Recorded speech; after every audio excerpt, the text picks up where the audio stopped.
This is CBN NewsWatch.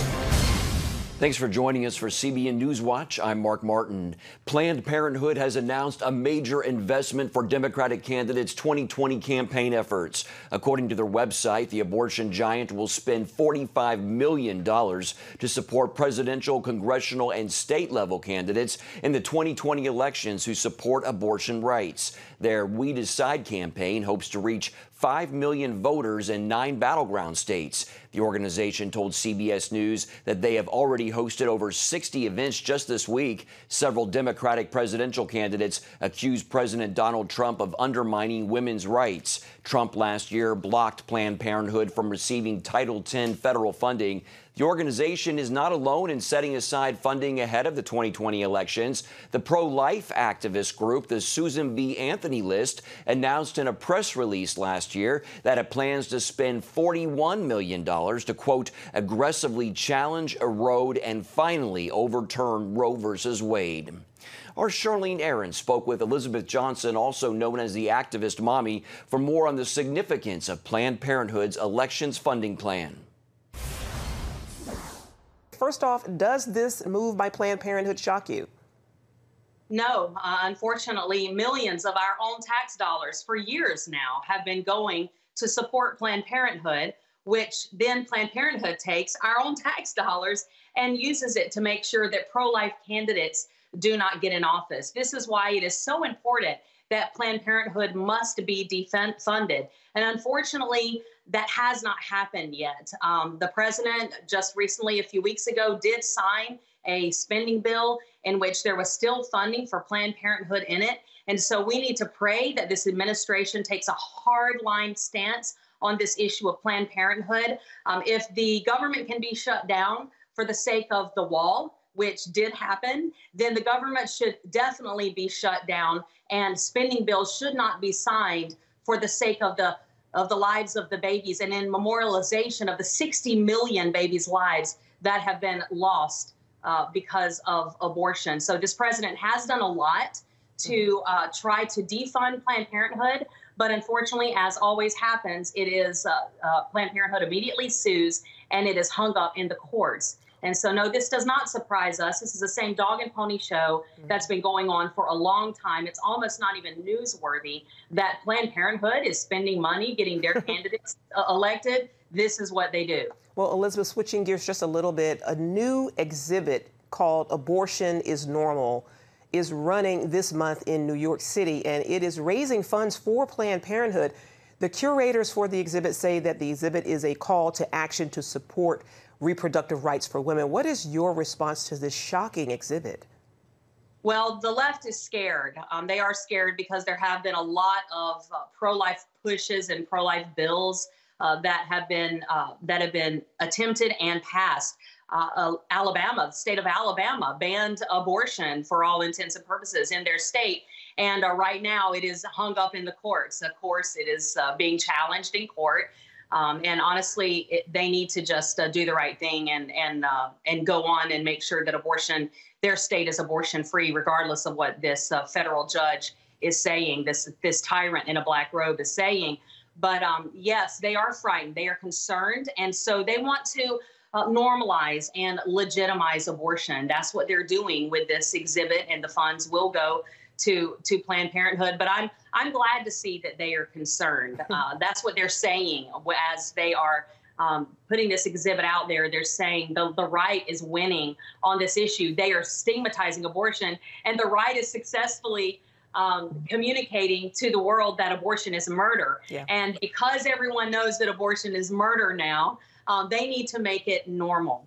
We as God's people should not do anything to make sure that abortion appears more normal. And unfortunately, because of our silence and because of our own compromise and apathy, Charlene, and because there are thousands of abortion clinics operating around this nation, and they do not even have a gospel witness outside of them. They do not even have a rescuer outside of them attempting to share the hope of the gospel and to offer help to these girls going in.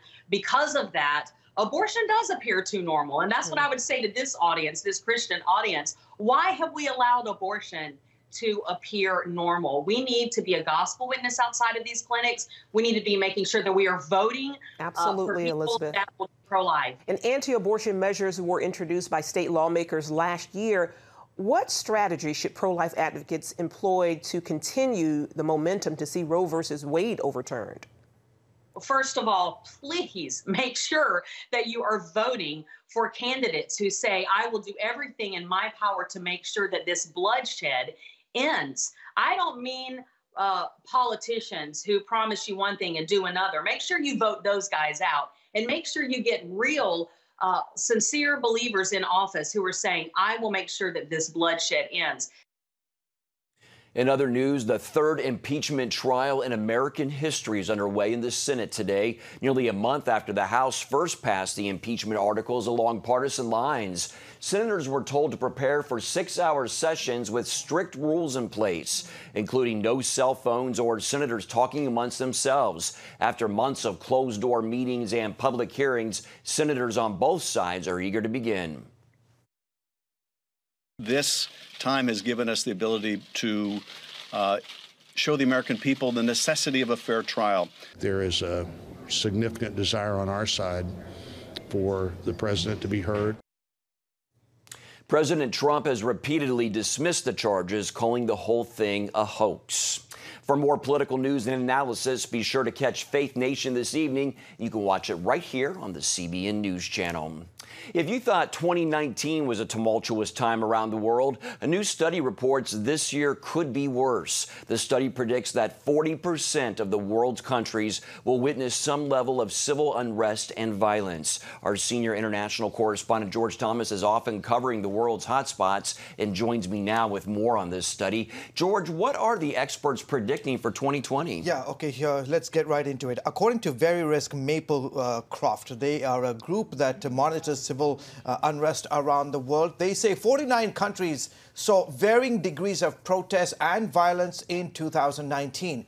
This year, the group is predicting that 75 countries will experience instability. Mark, that is 40% of the world's 195 countries. Hong Kong, you see right there on the streets there, and Chile suffered the most unrest back in 2019. Experts predict neither country will find peace for at least another 2 years. Meanwhile, Lebanon, which has already seen a wave of protests this month, is another flashpoint country as demonstrators there continue to vent their anger against the ruling elite. Very Risk says India, the world's largest democracy, is also at extreme risk for widespread civil unrest. This week, crowds of Muslim women took to the streets of Kolkata, India, protesting a controversial new citizenship law that discriminates against followers of Islam. Very Risk says that alongside the danger of violence, folks living in these 75 potential hotspot countries could also suffer human rights abuses and experience heavy-handed tactics from security forces. Other notable areas of concern include the strategic nations of Russia, Saudi Arabia, Turkey, Brazil, and China. Mark. All right, George, thank you for keeping us informed. Christian persecution around the world is growing. In its 2020 World Watch List report, Open Doors noted a 6% increase with nearly 3,000 Christians killed in 2019. Gary Lane spoke with Open Doors USA President David Curry on this week's Global Lane about how China had the biggest jump up on the list. What's so scary about the persecution of Christians in China is that China is building what I think is a blueprint, a roadmap of persecution for other regimes around the world. And they're doing it with surveillance, with a social score that measures Christian behavior, attending church, taking your kids to Sunday school, as a negative thing. And they're taking that social score and melding it with surveillance, not just on the street to protect the citizens, but an invasive surveillance inside the churches. And they're shutting down house churches that won't comply, and others as well, arresting pastors that won't play along with their surveillance system. I think this could be the roadmap for persecution for other regimes, because Iran and others want to buy this technology, and China seems willing to sell it. Now, President Trump just signed the Phase 1 trade deal with China. He says he hopes to visit there soon. What should President Trump say to President Xi about the way that China treats Christians and other faith groups, and should there be linkage in trade talks? Well, I certainly believe this needs to be a point of discussion. Progress on the economic front, these kinds of trade deals can be a very positive thing, obviously. But Phase 2 and other phases of any trade deal need to understand that you cannot deal with a country like China unless you have some assurance that human rights and the rule of law are significant to them in the same way that they're significant to us. Doing business with people, doing business with partner or friend countries, we can't allow them to violate human rights, this first right of freedom of conscience, to decide for yourself what you believe and to practice your faith in your own way. Tell us more then, David, about the 2020 watch list. Which countries are you most concerned about? Well, obviously, North Korea is a country of great concern. Number one for 18 years in a row, total control of the government. We need to have some more transparency from them in these nuclear talks about how their human rights system tends to, is going to improve. Some maybe availability of the Red Cross and others in the State Department to visit the labor camps. There are 60,000 Christians in labor camps for owning a Bible, and many of them die there. We need to get some insight on that before we, move on to other discussions. That's a point of interest. Iran, of course, everybody's thinking about it. There's a story of Christians in Iran. It's number 9 on this year's World Watch List. So many Christians, a strong house church movement, but they're under tremendous pressure. Iran and the regime there is trying to crush Christianity, and we need to let our voice be heard that we know our family members there, brothers and sisters in Christ, are suffering, and we care, and we're praying for them. And at number 2 and 3 and 4, Afghanistan, Somalia, Libya, all Muslim countries where it is life-threatening, like North Korea, to be a Christian. Tell us about those countries. Well, you can't look at the World Watch List without understanding the trend of Islamic extremism. You have failed states, essentially Somalia and Libya, where these tribal factions and extremist groups are able to do what they want to do. If you're in Somalia and you're, suspected of being a Christian, let alone actually being a Christian, you will be executed in short order. You're not given a trial, nothing like that. So these are very dangerous places. And we need to understand and try to address with other Muslim groups how we're going to deal with this spread of Islamic extremism. It's not slowing down. It's a major driver of persecution of Christians. And until that's addressed from the moderate Muslim community and others in free governments, it's going to continue to build. Nigeria, Pakistan. Those are also Muslim countries. Yeah. Tell us about that. Absolutely. Well, Nigeria is one to watch because it mimics ISIS in many ways. You have Boko Haram, which is a partner with Al-Qaeda and ISIS, and they don't recognize borders. They want to set up a caliphate in Cameroon, Chad, Niger, and now in Burkina Faso. So they're looking to spread out from northern Nigeria. I think this is going to be one of those areas that could very easily tip into chaos because you have weak governments that are not protecting these soft targets of churches. So many people killed in Burkina Faso, Nigeria, these other areas by these extremist groups. We've got to pay attention to it.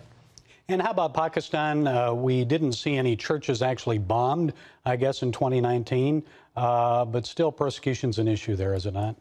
Oh, it really is. They let Asia Bibi go this year. That gives me some glimmer of hope that some people there in the country understand the very negative force of blasphemy laws, which is a vigilante justice. Anybody can accuse a Christian of blasphemy and they could get the death sentence.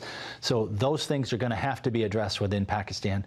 But there is a long-standing church that loves Jesus and their dear people, and I pray for their safety regularly. And you can hear more about the persecution of Christians internationally from David Curry. And that's tonight on the Global Lane. That's at 9:30 Eastern, only on the CBN News Channel. Coming up, what an Israeli expert has to say about Iran's nuclear threat. Before we go to the break, though, here's a look at a few trending stories on CBNNews.com.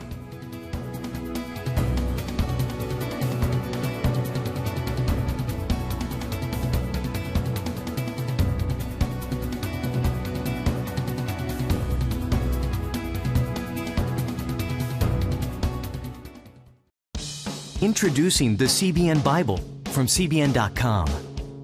Now, an easier way to study the Bible and grow in your faith. Highlight your favorite verse. Read separate versions at a glance. Click and read a commentary, or cross-reference your favorite verse using the Strong's Concordance. All the right tools to study the Bible, all in one place. The CBN Bible, available at cbn.com/Bible or the iTunes App Store. This is CBN NewsWatch. Thanks for joining us. Watch breaking news, exclusive stories and programs, credible news reporting. We show you what's happening in the world and how you can pray about it. This is CBN NewsWatch, because truth matters. Weekdays at 5 on the CBN News Channel. Yes, right on time. From Superbook. Pepper's Pizza Palace is donating pizza for everyone today. Wait.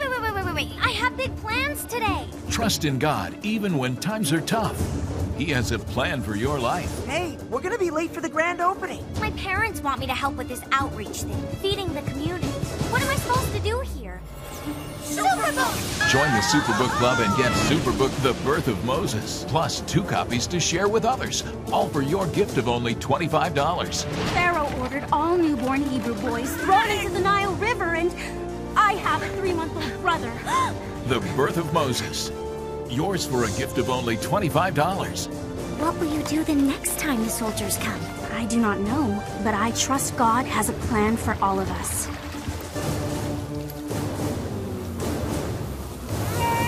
Superbook Club members, free streaming for seasons 1, 2, and 3 is now available. It's viewed as one of history's great covert military actions. The Israeli Air Force conducted a secret mission that wiped out Syria's nuclear weapons program. I spoke with an Israeli defense expert and a retired U.S. Navy Vice Admiral about Shadow Strike and what it means for dealing with Iran's nuclear threat. They have pictures of a nuclear reactor, the core of the reactor, the fuel rods of the reactor. Israel defense expert and Jerusalem Post editor-in-chief Yaakov Katz describes intelligence, which ultimately led to Shadow Strike, the covert op to destroy Syria's nuclear weapons program. Retired Navy Vice Admiral Herman Shalansky interviewed Katz about recently declassified files of the mission that led to a best-selling book by Katz. Israel destroyed this reactor in 2007. 7 years later, in the summer of 2014, you know what happened in that region of Syria where that reactor once stood? ISIS took it over. So had Israel not discovered this reactor, had Israel not taken action, let's imagine for a moment what that would have meant. You would have had this al-Baghdadi guy, right, with not just thousands of fighters and vicious, brutal fighters, but with radioactive material, dirty bombs, and potentially a nuclear weapon in his suitcase. In light of the current state of affairs of the Middle East, what does the actual Shadow Strike mean when it comes to Iran? What are the implications of that secret Israeli Air Force mission in Syria when it comes to Iran's nuclear program? So we're looking at a much more complicated operation. That's on the one hand. On the other hand, Israel could go there. Israel has the capability to fly its jets to Iran and to take out some of the key facilities. They've scattered them throughout the country, some of them buried deep underground inside mountains or reinforced steel and concrete bunkers. But let's say they could cause enough damage. They could set them back. Katz believes military action is not enough. You need to hit them with tough sanctions. You need to get the world aligned to ensure that after that mission, the Iranians aren't going to rebuild what you have just destroyed. Vice Admiral Shalansky says Israel has been loud and clear about its red line with Iran's nuclear enrichment program. That if Iran had the development of a nuclear weapon, that they would take action. I mean, they did it in Iraq, they did it in Syria. I think something similar would play out. They would certainly talk to the United States very carefully and other allies that they have. Shalansky points out Israel has more international friends now than in 2007, which could affect the Jewish state's strategy with Iran. Politically, it could be a little bit more advantageous for them to use the diplomatic path. It's possible. Certainly, at one point, the allies, our allies, United States allies, worked very much together to put constraints on Iran to ensure that they didn't have the means to get the bomb. A lot of that's deteriorating now. Shalansky says it boils down to two paths for Israel: diplomatic or wartime. But I think Israel's shown pretty clearly that they're not afraid to take the wartime path if needed. Still ahead, what the CDC is predicting for this year's flu season and how you can best fight sickness.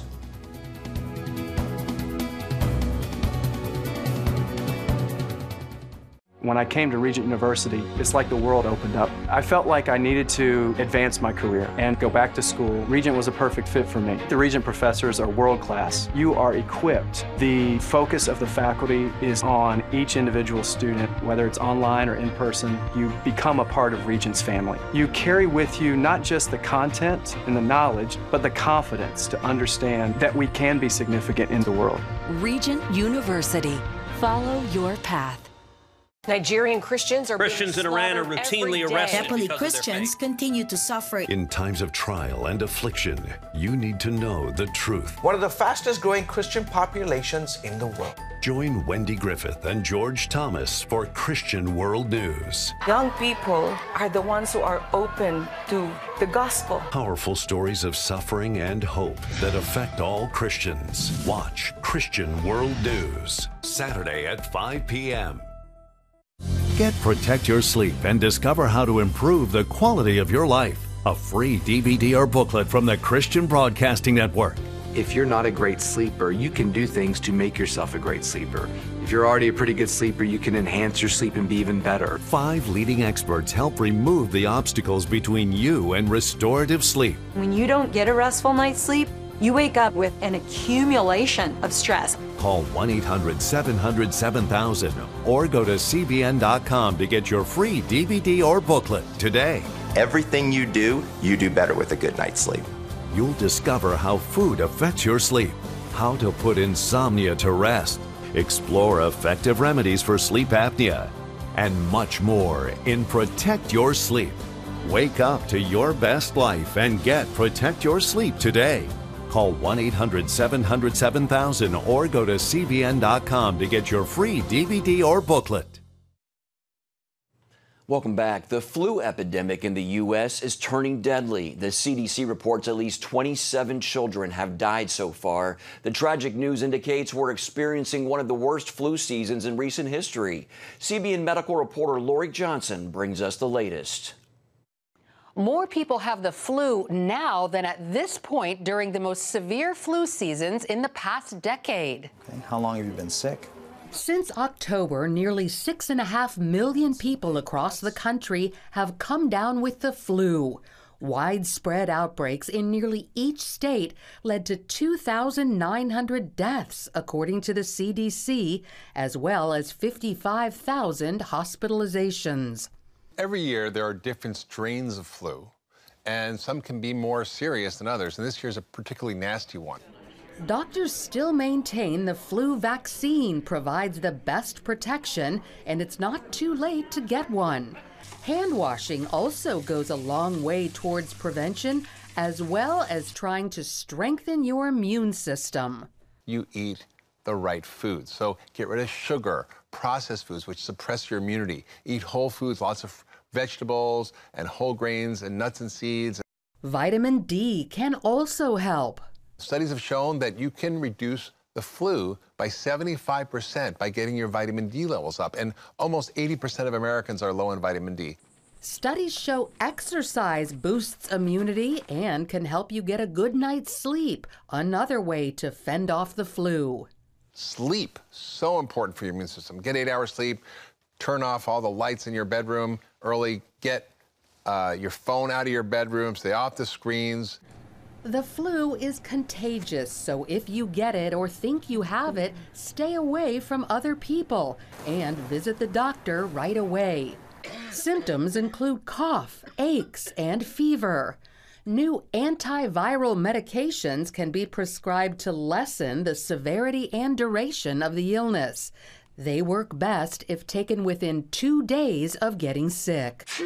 Lori Johnson, CBN News.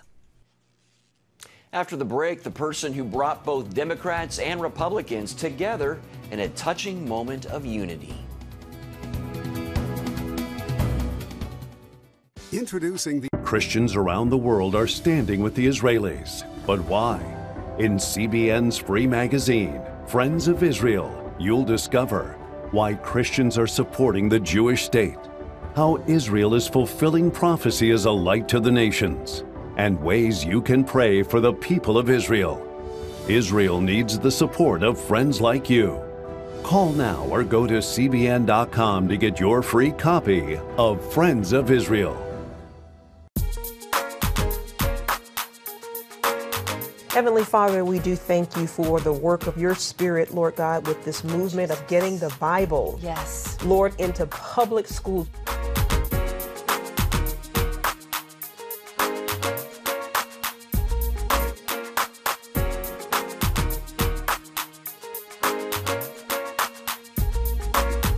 Watch The Prayer Link, Tuesday nights at 6:30.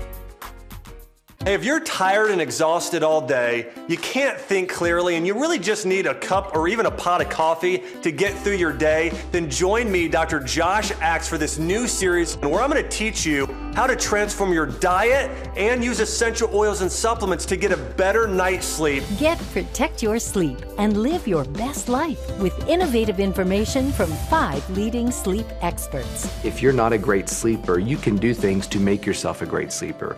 If you're already a pretty good sleeper, you can enhance your sleep and be even better. Discover a sleep-enhancing bedtime routine, how to put insomnia to rest, learn how to relieve pain that disturbs sleep, and much more in Protect Your Sleep. Everything you do better with a good night's sleep. Wake up to your best life. Call 1-800-700-7000 to get your free DVD or booklet of Protect Your Sleep today. Don't miss out on this brand new series. A former NFL player just became the first football star to receive the Congressional Gold Medal. ALS activist and former New Orleans Saints player Steve Gleason received the award in a ceremony at the U.S. Capitol yesterday. Gleason was diagnosed with ALS himself in 2011. His Team Gleason organization provides ALS patients with technology like the speech-generating device he himself uses by typing words with his eyes. This award, from the elected officials who represent the people of the United States of America, is a sublime honor for me.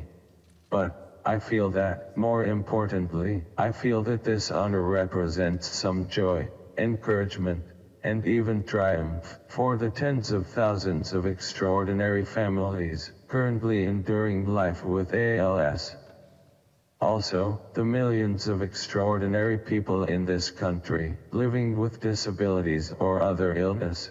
I am grateful to the literally thousands of people who have directly uplifted me, both emotionally and physically, in my 42 years. Wow, what a hero there, and thank the Lord for that amazing technology. The Congressional Gold Medal is the highest honor Congress can award to a civilian. That's going to do it for this edition of CBN News Watch. Remember, you can find more of our news programs on the CBN News Channel anytime or online with cbnnews.com. Also, tell us what you think about the stories you've seen by emailing newswatch@cbn.com, or you can check us out on social media. Hope you'll join us next time. Have a great day.